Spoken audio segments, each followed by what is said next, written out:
mas eu quero falar aqui sobre a vocação, a extraordinária vocação do cristão.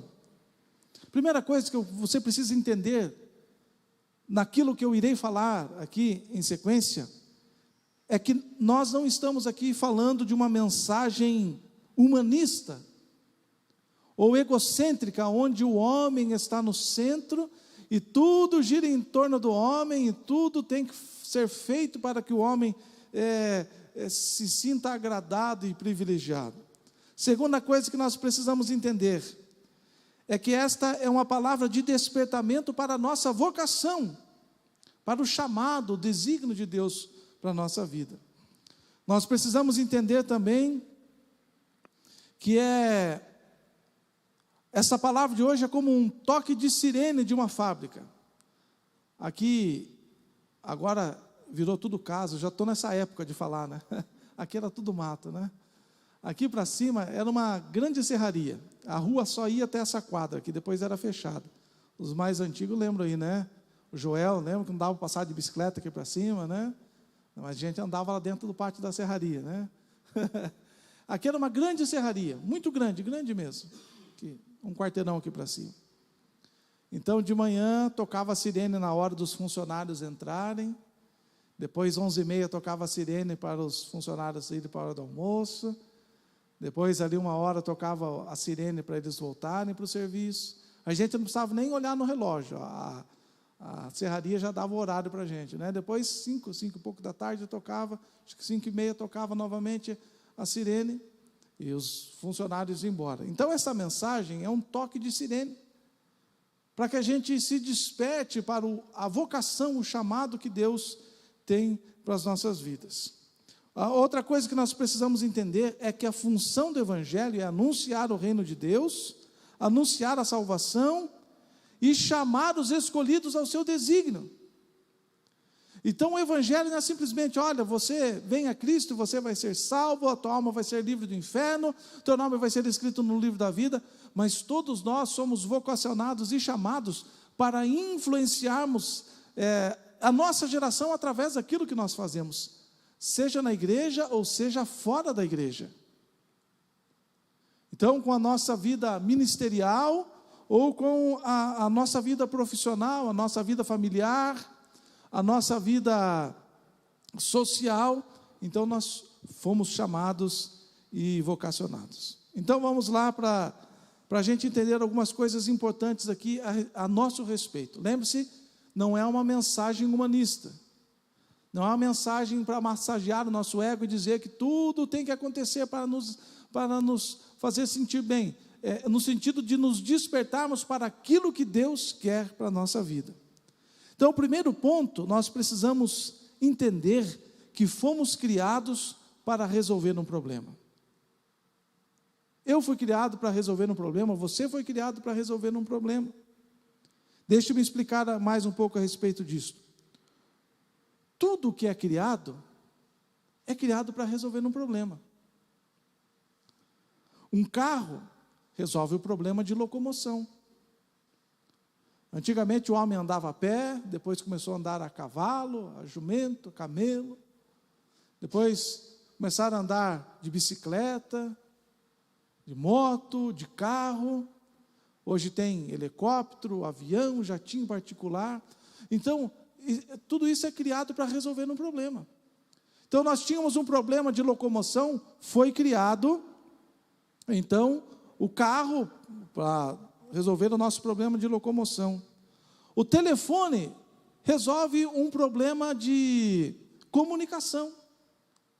Antigamente as pessoas tinham que mandar cartas, e as cartas demoravam, depois veio o telex, e depois o e-mail, agora temos o telefone, temos os aplicativos mensageiros.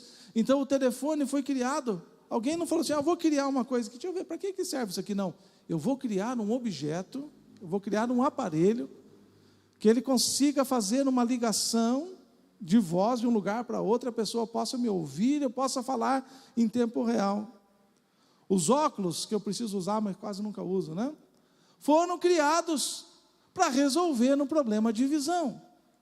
Então, alguém um dia estava mexendo, ela falou, para que serve isso aqui? Não, eu vou fazer uma lente de vidro, hoje em dia tem lente do material mais moderno, aí, que nem vidro, não é? Para ficar mais leve.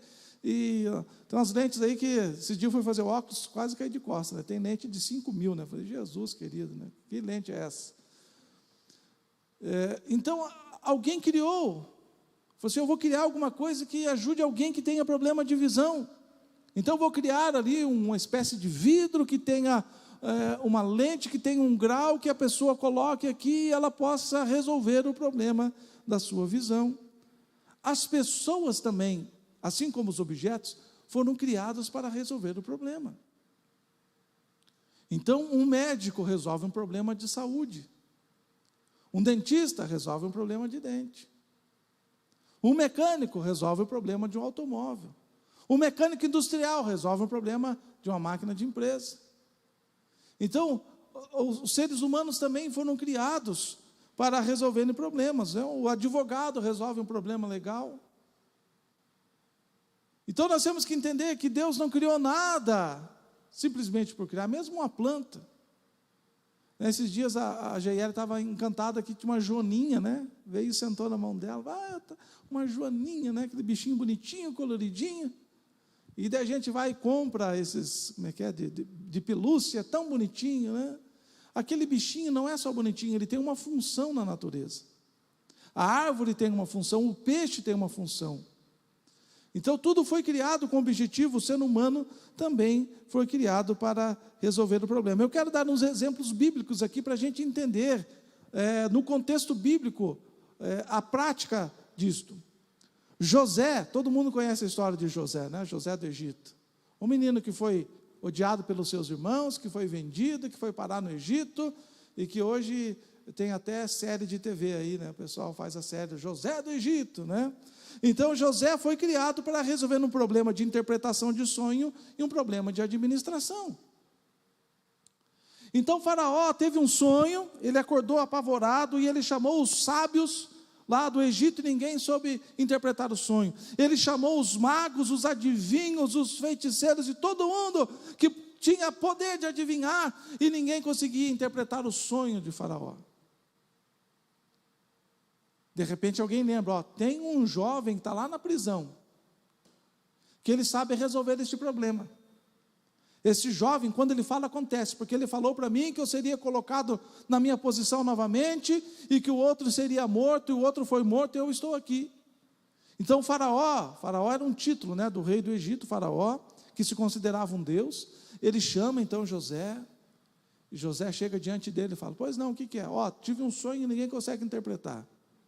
Ele diz, isso não está em mim, mas eu estou aqui justamente para este momento. Então José, quando ele está diante de Faraó, ele não está com medo, ele não está triste, ele não está tremendo, ele não está batendo o joelho dizendo, o que eu estou fazendo aqui? Ai meu Deus do céu, o que vai acontecer de mim? Não, José tinha plena certeza, quando chamaram, mandaram ele tomar banho, mandaram tirar a barba, mandaram colocar a roupa nova, foi o dia mais alegre na vida de José, porque ele sabia que tinha nascido para aquilo. Eu lembro certa feita, em 2013 mais ou menos, o saudoso Dr. Miles Monroe, que já está com o Senhor, ele veio aqui no Brasil para dar uma palestra, falar sobre reino, sobre liderança, e ele chegou diante da multidão, pegou o microfone e falou assim, eu nem dormi direito esta noite, no hotel eu tomei o café, nem tomei direito, porque eu não vi a hora de estar aqui para falar para vocês, porque eu nasci para ensinar pessoas.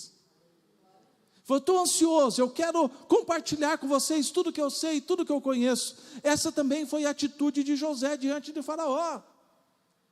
Ele tinha certeza que tinha nascido para aquele momento. Ele falou assim, eu sei porque Deus me trouxe ao Egito, porque agora eu vou interpretar o sonho de Faraó.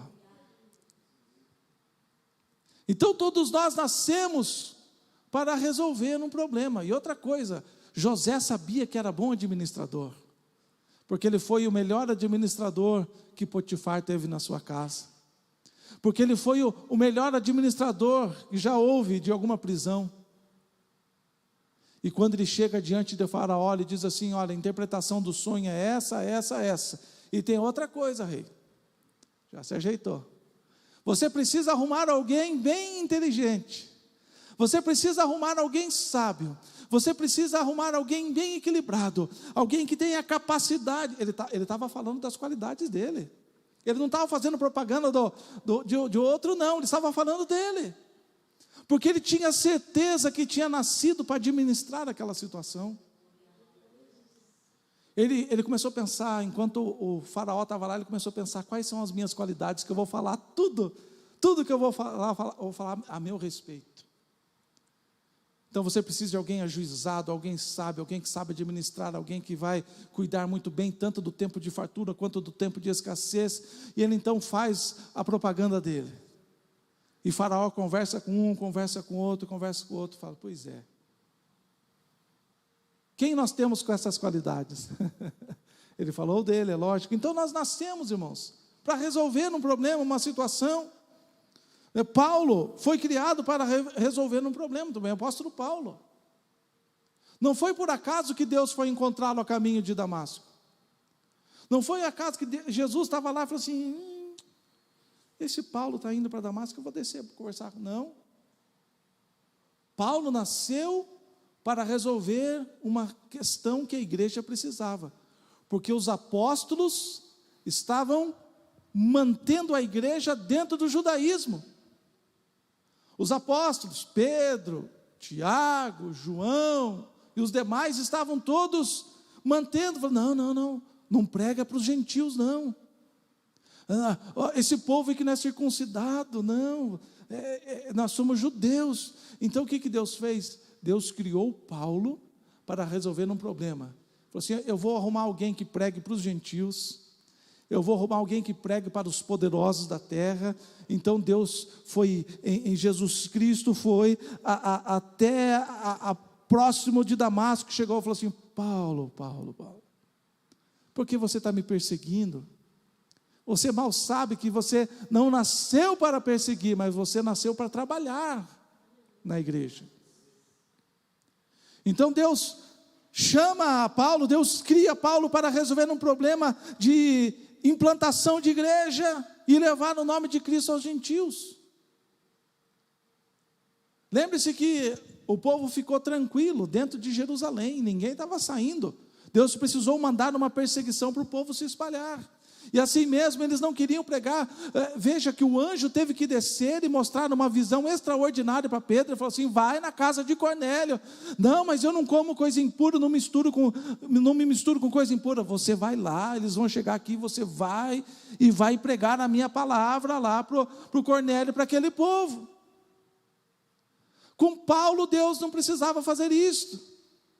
Ele ia para qualquer lugar, ele ia no meio dos gregos, ele ia no meio dos romanos, aonde que ele ia, falava com reis, falava com pessoas incultas, falava com os filósofos, e ele estava sempre disposto a anunciar Jesus, e aonde ele passava, ele abria uma igreja, aonde ele passava, ele implementava uma igreja.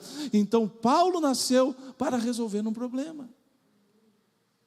Agora você também nasceu para resolver. E esse problema que você nasceu para resolver é o meio pelo qual Deus vai trazer destaque para a sua vida.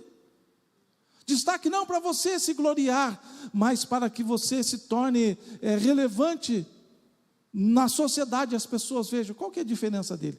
Ele tem Deus, ele segue um tal de Jesus, ele diz que é guiado, dirigido, abençoado, capacitado pelo um tal do Espírito Santo. Então também quero aquilo que ele tem. É nesse sentido, aleluia. Cada um de nós nasceu para resolver um problema, nascemos com uma solução. É interessante, você precisa pensar que você é a solução para alguém, você é a solução para algum lugar, você é a solução para alguma situação. Alguém está dependendo de você, alguém está dependendo da sua vocação, alguém está dependendo do seu desígnio, alguém está dependendo do seu chamado. E como descobrir a sua vocação, o seu desígnio? Deus sempre busca um relacionamento de amor, Ele quer ser escolhido, Deus quer ser buscado. Então como é que eu descubro o meu desígnio? Como eu descubro o meu chamado? Buscando a Deus, tendo relacionamento com Deus. Mais para frente a gente vai aprofundar um pouco mais nisso. Eu quero encerrar este ponto lendo Jeremias 1:5. Eric, pode colocar para a gente no telão Jeremias 1:5? Jeremias 1:5.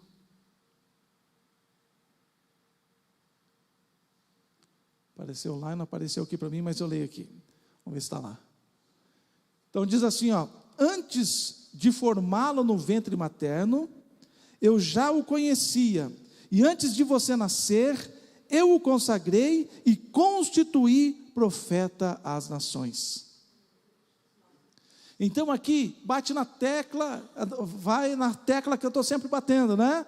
Nós não escolhemos o nosso chamado, nós não escolhemos a nossa vocação, nós devemos descobrir. Então, existem muitas pessoas que não são chamadas para ser cantor e quer ser cantor, outro quer ser pregador e não foi chamado para pregador. Então, nós não podemos escolher, nós temos que descobrir aquilo que Deus colocou em nós. Veja bem aqui, ó, não é algo aleatório, não é uma opção do profeta, está dizendo aqui, ó, antes de formá-lo. Quem formou? Deus. Então, antes de eu formá-lo no ventre da sua mãe, eu já o conhecia. E antes que você nascesse, eu consagrei e constituí. Você vai dizer aqui que o profeta tinha escolha? Tinha como o profeta fugir disso? Tem como alguém quebrar um decreto divino? Eu não conheço. Não conheço nem demônio, não conheço potestade, não conheço nada nesse universo que possa quebrar o decreto divino. Deus fala assim, vai ser, a pessoa fala, não vai ser. Deus fala, não vai ser, a pessoa fala, vai ser. Eu não conheço ninguém que possa quebrar um decreto divino. Eu desafio a me provar na palavra do Senhor. Alguém que pode ir contra a palavra do Senhor. O próprio Deus diz assim, os meus desígnios serão estabelecidos e eu farei toda a minha vontade. Então está dizendo aqui, Deus está falando para o profeta Jeremias, eu já te consagrei e já te constituí profeta sobre as nações. Você não tem escapatória, você vai ser profeta. Então nós não temos como fugir do nosso chamado. Não tem como fugir da nossa vocação. Podemos até tentar, bater a cabeça na porta, se estrumbicar todinho, mas para aquilo que nós chamamos, para aquilo que Deus nos chamou, nós precisamos realizar. Amém, irmãos? Entendido aqui? Segundo ponto, então, você é uma recompensa para alguém. Então, primeiro, você nasceu para resolver um problema. Segundo, você é uma recompensa. Deixa eu explicar para você isso aqui. Você é a resposta da oração de alguém. Alguém precisa de você. Alguém está orando. Eu lembro, o ano passado, a irmã Mariazinha teve um problema muito sério no olho. E estava a ponto de, pela medicina, de ficar cega do olho esquerdo. Então nós fomos a Curitiba levá-la em um momento de emergência, e chegamos lá no hospital de olhos, tem tal doutor. E agora, vamos escolher esse aqui. A nossa escolha não foi aleatória. Foi Deus nos guiando àquele médico. Então aquele médico atendeu ela com todo carinho, com todo zelo, fez todos os procedimentos, ela fez 4 cirurgias nos olhos, e o médico falou, olha, a probabilidade de não voltar a enxergar é quase de 100%. Então quando ela faz a primeira cirurgia, ela já estava enxergando bem, ela faz a outra cirurgia, estava enxergando melhor ainda. Então,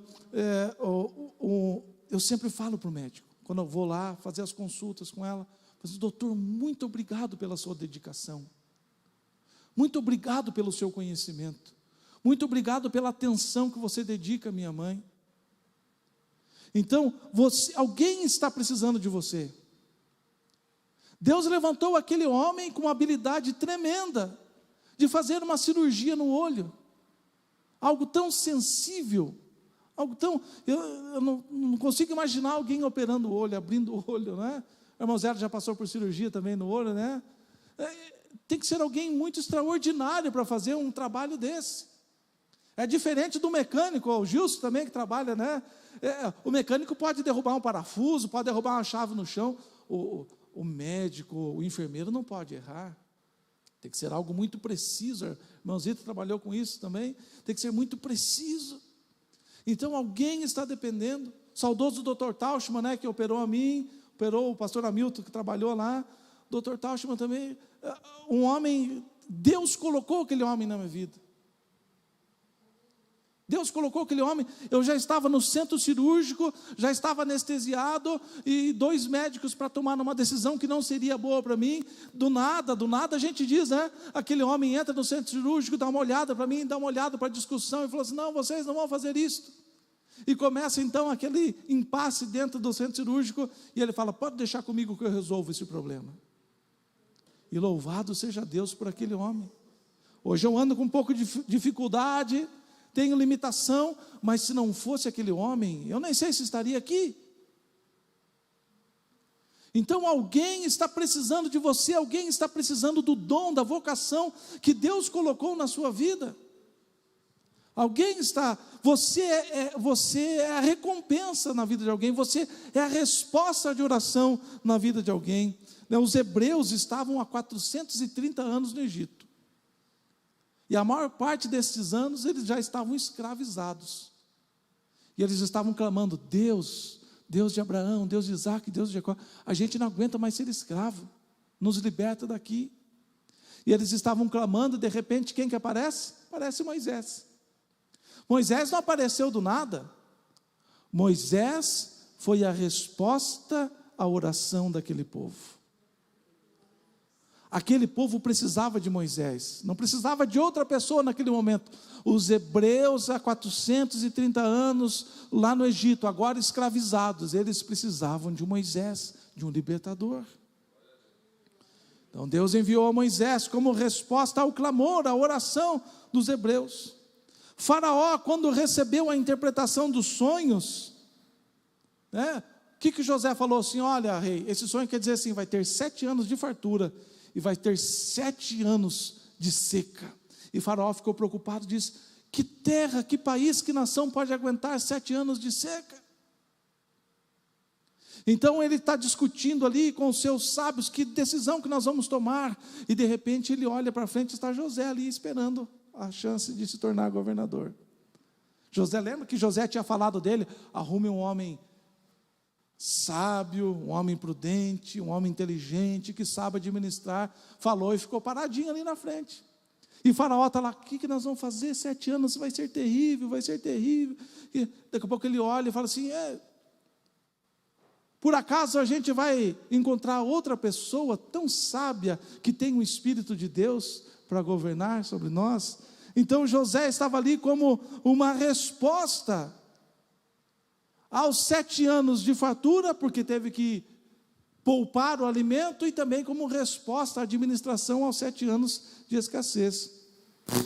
É interessante, você pode ser a paciência de alguém, você pode ser a motivação que alguém esteja precisando, você pode ser o equilíbrio emocional de alguém que esteja desequilibrado, você pode ser a sabedoria de alguém que está perdido, você pode ser um bom conselho para alguém que está caminhando na direção errada, você pode ser a cura de alguém, você pode ser a libertação, você pode ser a salvação de alguém. Eu lembro aqui a irmã Zélia e mais algumas irmãs que estavam aí orando num lugar, vai numa casa, vai ali, ora, e de repente entraram na casa do irmão Antônio. O irmão Antônio estava lá, o homem, só pele e osso, só mexia um pouco do pescoço, não mexia a mão, não mexia a perna, não mexia nada, estava morrendo em cima da cama. E as irmãs começaram a orar, começaram a visitar, e aquele homem de repente começou a se levantar da cama, e de repente começou a gatinhar igual uma criança no chão, de repente já estava se arrastando um pouco melhor, de repente ele estava andando numa cadeira de roda, daqui a pouco ele estava andando com uma muleta, e no final da sua vida ele vinha na igreja aqui, com uma muletinha, uma bengalinha na mão, mas quase não usava mais a bengalinha, porque estas irmãs foram a resposta ao clamor de alguém. alguém que estava à beira da morte, alguém que estava à beira da morte ali, da destruição daquela família, os filhos, tudo. E aquela família estava clamando que Deus tivesse misericórdia, que entrasse com providência na vida do pai. De repente chega esses irmãos, estas irmãs, como resposta ao clamor de alguém. E não for apenas cura, não foi apenas um milagre que aconteceu na vida daquele homem. Muitas pessoas falam, eu não acredito muito em milagres. Nós já vimos muito aqui, né, irmã Zélia? Irmã, o Joel, né? A gente já viu muito milagre aqui.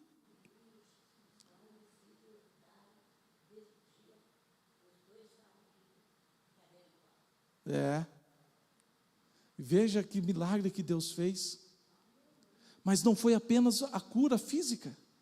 Aquele homem que estava desenganado na medicina, já esperando os últimos dias de vida, agora entrava aqui pelo corredor desta igreja, entrava, levantava a bengalinha dizendo, meu Deus é maravilhoso, eu estava morrendo em cima de uma cama, e agora eu estou andando, louvado seja o nome do Senhor. Mas não foi só isto, foi a salvação daquela alma, foi a salvação para aquela família. Então, alguém está precisando de você neste momento, você pode ser a cura na vida de alguém, você pode ser um milagre na vida de alguém, você pode ser a salvação na vida de alguém, aleluia. Eu ia ler Gênesis aqui, mas não vai dar tempo, vamos ler rapidinho aqui, não precisa colocar no telão não, Eric, vamos ler aqui que é mais rápido. Gênesis 41, 37, a seguir, fala sobre a fala de José, com o faraó. E o conselho agradou a faraó e todos os seus oficiais. Então o faraó perguntou aos seus oficiais, será que poderíamos achar alguém melhor do que José, um homem em quem está o Espírito de Deus? Depois faraó disse a José, visto que Deus revelou tudo isto a você, não há ninguém tão ajuizado e sábio como você será o administrador da minha casa, e todo o meu povo obedecerá a sua palavra, somente eu no trono serei maior do que você. E faraó disse mais a José, eis que te constituo autoridade sobre toda a terra do Egito. Nós precisamos como cristãos andar em posição de autoridade, irmãos. O crente não pode andar cabisbaixo, não pode andar, nós temos que andar em posição de autoridade.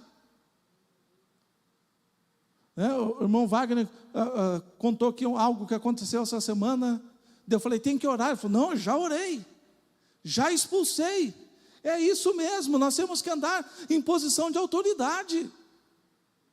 O cristão não pode andar, surgiu mal, repreenda, surgiu qualquer coisa, nós estamos em posição de autoridade. Encontra alguém doente, eu vou orar e Deus vai te curar. Posição de autoridade.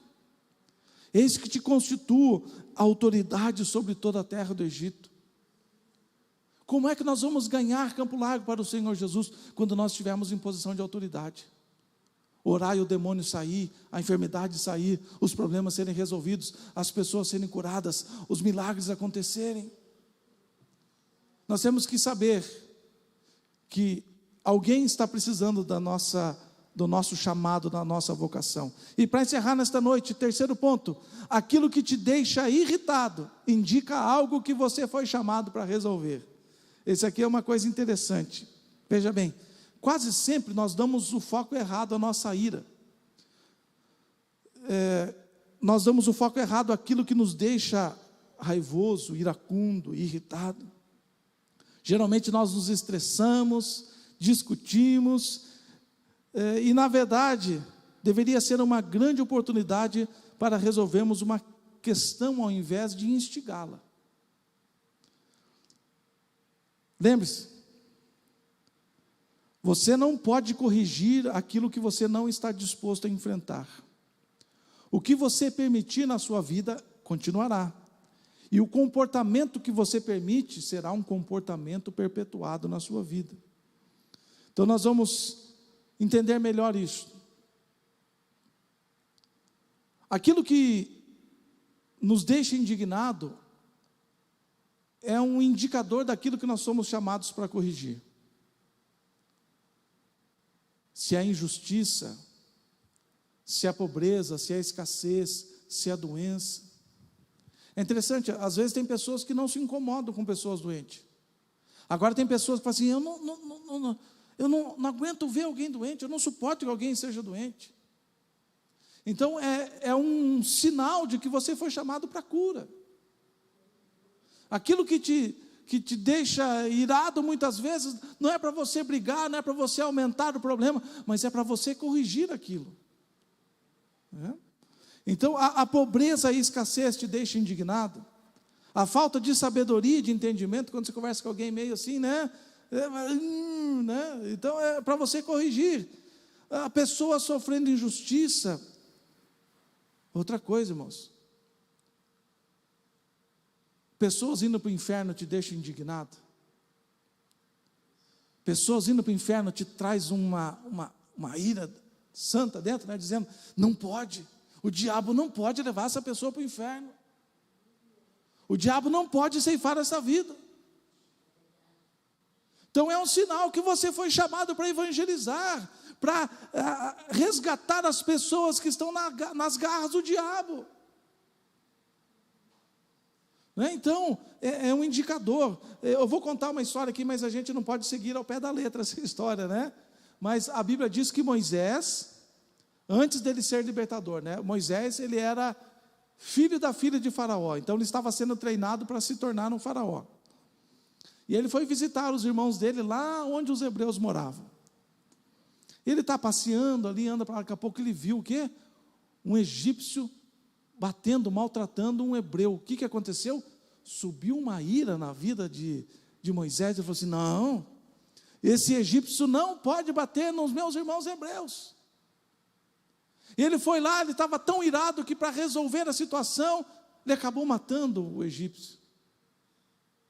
E teve que fugir por causa disso. Então a gente não pode matar, viu, irmãos? Então vou fazer igual a Moisés. Não.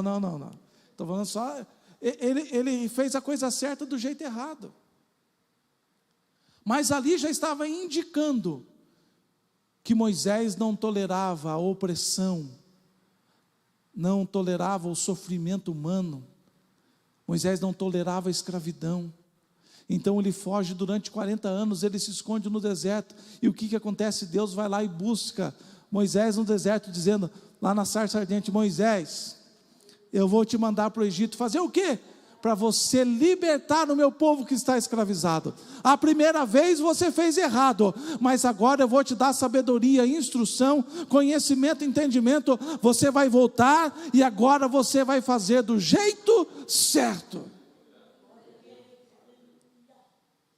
Então aquilo que nos deixa indignado, irmãos, não é para a gente fermentar mais, mas é para a gente corrigir aquilo. Ai, a fofoca me deixa irado. Então não fofoque, combata a fofoca. O desentendimento me deixa irado, então faz cessar o desentendimento. A discórdia me deixa irado, então faz cessar a discórdia. Então aquilo que te deixa irado, é aquilo, um sinal daquilo que você foi chamado para resolver. Êxodo 3:7 diz assim, então continuou o Senhor, certamente, aqui Deus falando com Moisés, lá na sarça, certamente vi a aflição do meu povo que está no Egito, e ouvi o seu clamor por causa dos seus feitores, conheço o sofrimento do meu povo, agora venha Moisés, eu te enviarei a Faraó, para que você tire do Egito o meu povo, os filhos de Israel. Aleluia, louvado seja o nome do Senhor. Aquilo que te deixa bravo, irritado, iracundo, triste, é para fazer você, não é para te fazer uma pessoa, um turrão, uma pessoa entojada, mal-humorada, né? Iracundo, mas é para você corrigir essas coisas, ajustar, ajudar a melhorar os que precisam. Lembre-se, você nasceu para resolver um problema, você tem capacidade para resolver um problema.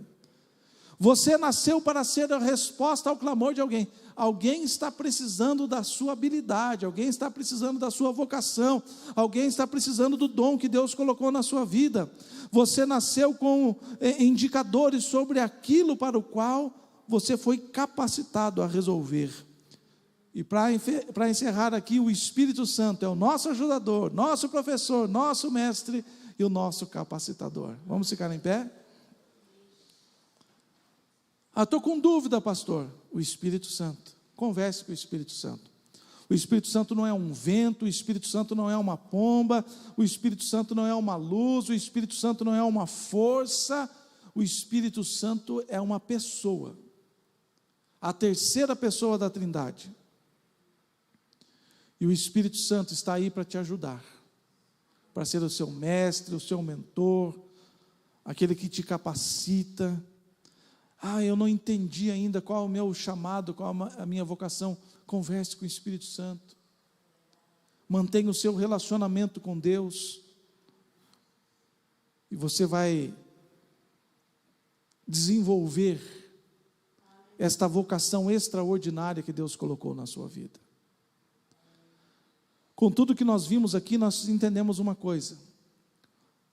O diabo muitas vezes trabalha nas mentes dizendo: você não é nada, você não tem valor, você é um zero à esquerda. Nem sei se usa mais esse ditado, né? Antigamente era muito usado: você é um zero à esquerda, você não é ninguém, você não vale nada, ninguém gosta de você. Não, Deus projetou a sua vida, Deus escreveu a sua história, como nós lemos em Jeremias dizendo: eu te constituí profeta às nações. O salmista também reafirma a mesma coisa, dizendo: ainda quando eu era substância informe no ventre da minha mãe, Deus pegou o seu livro, escreveu e estabeleceu, decretou todos os meus dias.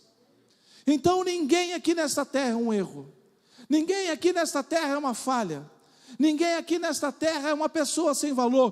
Todos nós temos um valor, fomos chamados a essa terra para resolver um problema. Alguém depende do seu sorriso, alguém depende do seu conselho, alguém depende da sua amizade, alguém depende da sua oração, alguém depende da sua intercessão, alguém depende de que você fale de Jesus para ela. Você é importante neste mundo. Oh, aleluia. Oh, aleluia. Oh, aleluia. Eu quero fazer um apelo neste momento. Eu sinto impulsionado pelo Espírito a fazer um apelo neste momento. O Espírito Santo quer fazer obras extraordinárias nesta noite. Ele sabe como trabalhar, ele sabe como agir. E não é por acaso que nós estamos todos juntos aqui em cima. Foi Deus quem impediu de estarmos separados aqui, um grupo aqui, outro grupo ali. Ele nos trouxe aqui porque Ele quer fazer algo extraordinário na nossa vida nesta noite.